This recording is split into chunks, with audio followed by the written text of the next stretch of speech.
يا خوتنا صارت مو مثل خوة قبل.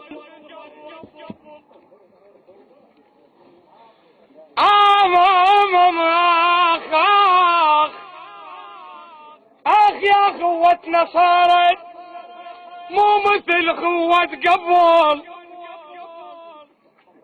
ابو مهند خمارات اخي والجدم ما ينقل. ليش يا وادم شجانه او نقطع دروب الوصل وابن امي يمر ما يدق بابي.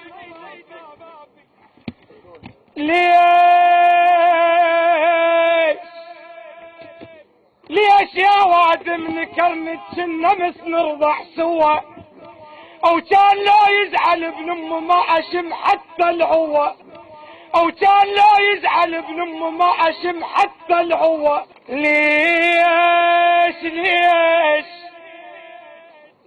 يا